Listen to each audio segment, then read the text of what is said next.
Guys, today, this is Aaron and Miss Thomas over at Sorrel Culinary. Today we're going to be working with some whole cuts of beef, alright? So this is a beautiful tri-tip, okay, that the butcher was nice enough to leave untrimmed for me. So I can show you guys sort of how to trim the fat off of it. So this is what's called a subprimal cut of beef. So think of a cow, they cut it in half, and then the butcher is going to cut 8 cuts out of that half a cow, and that's called a primal cut. Those 8 cuts are broken further down into other cuts. Those are called subprimal. This is a tri-tip. It is a subprimal cut. It comes from like the oblique of the cow, okay? So right around there. It's wonderful for roasting, for fajita meat, stuff like that. I really like tri-tip. It's one of my favorite cuts of beef. So just to show you guys, so we're going to use our boning knife today, okay? So it's flexible. You can get under things. It cuts really thin. It's used for fish, stuff like that. So this is what's called a fat cap, okay? So you see the layer of fat right over the top. You can absolutely cook it with this on. I'm just gonna trim it up just to show you guys. So what we do is we wanna keep as much meat as possible, but we wanna get under all this fat. So we just wanna start working our way through. And then you can save this fat for like stocks. You know, you can render it down. You know, you can save it or you can just throw it in the garbage, doesn't really matter. So you see how it comes up like that? So we're just gonna do that all around, get all this fat cap off. If there's a little bit of fat left, that's perfectly okay, okay? It's gonna cook down and it's gonna render into the meat, and it's gonna give it good flavor. But for right now, we're just gonna try to get as much off as we can. Okay. And if you ask the butcher to do it, he will absolutely do this for you. But it's a good thing to start practicing at home. I mean, a lot of you guys aren't gonna work with whole cuts of beef, but you know, it's a fun thing to do. You feel like you feel like a caveman doing it. You're just like, oh, I'm cutting up steak here. Okay. So be very careful. Always cut away from yourself. There's little snags you can hit in the beef, and the knife will jag. And if you're doing it towards yourself, you have the chance of cutting yourself. So just be very careful with it. Okay. You want to use a nice sharp knife for this. You just want to try to get as much off as you possibly can. So I want to show you guys. So this is pretty good, just like that. And then I want to show you the other side. The other side does have fat on it as well. We can trim that up a little bit if we want to, just to get a little bit off. But the fat on this side I'm not super worried about. I'm just trying to get that fat cap off. So like this stuff, it's real thin. It's gonna render down, so it's okay. We can get a little bit off if we want to. Okay, so for steaks at home, so you can see the skin like this. That's where you can get your knife right under there. Sort of pop it, and it comes right up. You can just sort of take it off. I'm not worried about this part right now, though. Okay, so at home, our next step is what we're gonna do is we're gonna create a dry rub for this, okay? So that means just seasonings, and we're gonna let the moisture of the meat stick to it, okay? We could sit here all day and talk about dry rubs, but for today, I'm just gonna use a very, basic Cajun seasoning. It's got the red peppers, the onion powder, the garlic powder, So we're gonna pour some in a bowl. We're always gonna add a little bit of salt, a little bit of pepper, okay? So we're gonna use a decent amount of this. Okay, a little bit of pepper, a little bit of salt, and we'll talk about the ingredients for the chimichurri in a bit. Don't worry about that right now, okay? A little bit of salt. We're just gonna get this mixed up. And then what we wanna do is we wanna take this and we wanna just sprinkle it on our meat and just rub it in. This is why they call it dry rub. You see how the seasoning sticks right to that piece of meat? It's not going anywhere. This is gonna help us build a crust, and you wanna get it all over, okay? All right. No. Okay. This is good to do up to 24, 48 hours ahead of time. Your steak is actually gonna turn out a lot better. And to do this recipe, you can use hanger steak, flank steak. You could probably use a thick cut ribeye if you really wanted to. This is really versatile. So, okay, so you see how it's got that rub all over it? That's what we're talking about. All right, so our next step is I'm gonna grab some olive oil. Okay. I don't expect you guys to have jugs at home, but if you do, so be it. And at home, you're gonna do this in the biggest fry pan you can possibly find, or a cast iron skillet. Cast iron's great, it gets really hot. So what I'm gonna do is I'm just gonna pour a little bit of olive oil right on here. I don't need a ton. Sorry about that. I'm gonna spread it all around. Okay? So this next step is very important, guys. I want you to know this. So what we're going to do is we're going to sear this meat. Searing just means putting a good crust on it, locking in all the moisture, building that crust, okay? This is gonna, when it goes into the oven, it's gonna help it retain its moisture, its flavor, stuff like that. So once you put it on your cast iron, get your cast iron as hot as you possibly can, okay? You want this real hot. Don't touch it. Don't start messing with it. Don't be like, oh, is it browning? Trust the process, okay? The more you screw with it, it's not gonna brown correctly, okay? So searing, we just put it on and we just let it sit. Probably about 4 minutes aside. That's what we're talking about today, okay? All right, so we're gonna sear this off and we'll check back in a second. It's been cooking for 3 minutes. I have not touched it. I haven't looked at it, so we're just gonna flip it and see what it looks like. Beautiful. See that crust that's building up? That's what I want. That's gonna lock everything in. So I'm gonna let it sit for another 3 minutes on this side, and then we'll talk about getting it in the oven. Cooking about 3 minutes on that side, beautiful sear. So what I'm gonna do is I'm just gonna take my steak off and I'm gonna put it in a half pan. Okay, you guys should know the sizes by now. This is half of a full pan.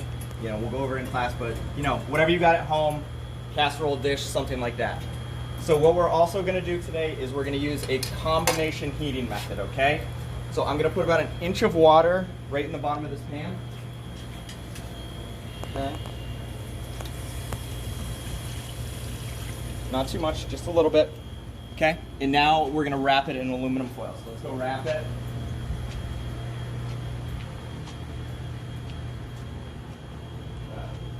So nice and get a good seal on it. So let's talk about the combination. We're gonna use the steam. So when the water heats up, it's gonna create steam. That's gonna help cook the meat, and then we're gonna use the convection of the oven. So it's gonna get cooked basically 2 times by 2 different sources. That's called a combination heating method, all right? If we just put it in the oven, that's one. If we just steam something, that's another, but we're gonna mix the 2 together. So I have my oven at about 375, and we're just gonna plop it right in there. This is probably gonna take 30, 45 minutes. Smaller cuts of meat are gonna take less. So, you know, a good rule of thumb, you want, set your timer for 20 minutes, check it, and then for every pound of meat on top of that additional 20, so if you do like a 4-pound roast, add another 10, 15 minutes to it. So, you know, like a 5-pound roast will take like 2 hours. This one's about 2 pounds, it'll take a little bit less. So let's talk about the chimichurri. Oh, guys, real quick. I like my steak real medium. So we want that to about hit 127 degrees. That's medium to medium rare. That's what we're looking for. 145 is gonna be medium well. 160 is well done. You'll see no pink. So when it comes out, you guys will see it. So let's talk about the chimichurri. Let me grab something real quick. We'll go over ingredients. Okay. So the chimichurri has 3 basic ingredients, and then we're gonna build on that. So it's gonna be olive oil, okay?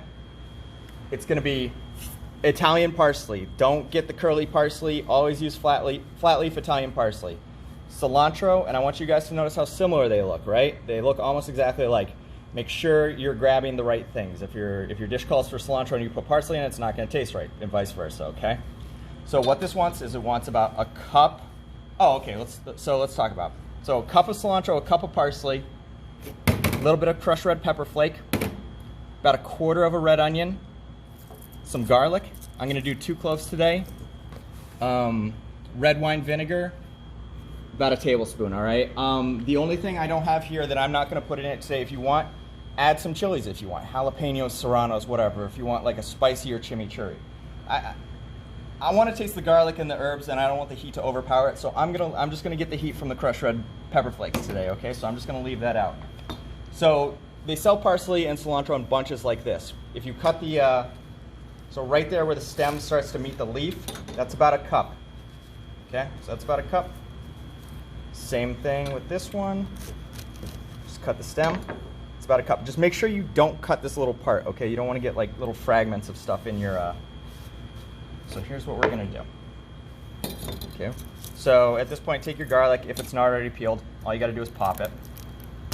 Just pick it out, okay?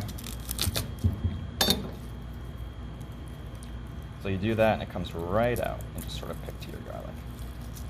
Okay. If you like more garlic, add more garlic if you want, okay? I'm just gonna chop up my onion just a little bit. So this is a good, the only reason I'm doing it like this, I'm gonna use a food processor today, guys. If you don't happen to have one at home, you can absolutely do this by hand. You're just gonna chop up everything really, really finely, okay? All right, so let's come on over to the food processor. Okay. So remember, we've used this before. This is our food processor, guys. So I'm just gonna move the olive oil back there. So the cilantro and the parsley, just gonna go right in the bottom there. You can do this in a blender as well. It actually works really well in a blender. Okay. Just gonna put my onion in. Okay. I'm gonna put my garlic. I'll worry about the seasonings in a little bit, but for right now, I'm just gonna put a little bit of the crushed red pepper in. Okay. And about a tablespoon of the red wine vinegar. We can adjust it later, but for right now, just start with a little bit, about a tablespoon. Perfect. Okay.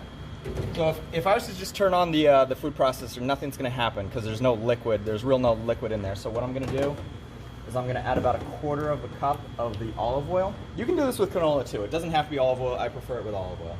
So about a quarter cup. And then we're just gonna start grinding this up, and then we're gonna start looking for the consistency, okay?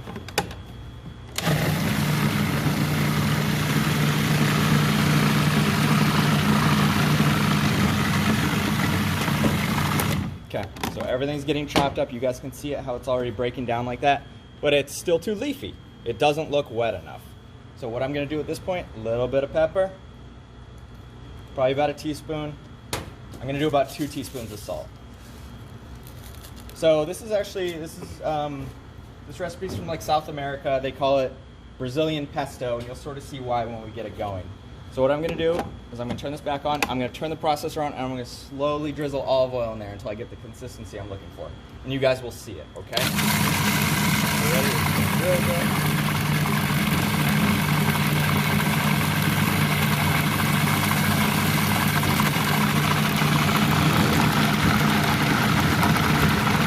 Okay, we're gonna turn it off, we're gonna look at it. So you see how it's turning that real bright green? It's still a little dry. I still want it even a little bit wetter than that. So we're gonna drizzle a little more olive oil in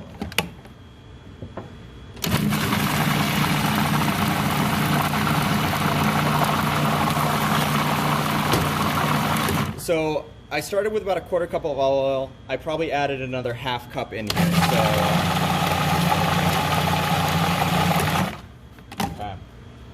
that is what I'm looking for. I want you guys to see this consistency. So it's got that real bright green, and it's real liquidy, but you can still see the chunks of the parsley and the cilantro and stuff in there. That's perfect. So at this point, what we do is we taste it, see what we need. I need a little bit more pepper. Okay. So this is where you're gonna screw around with it to your preference. If you like it saltier, add a little more salt. If you like it like more vinegary, add a little more of the vinegar. Spices, add more spices, okay? But this is just a base chimichurri recipe.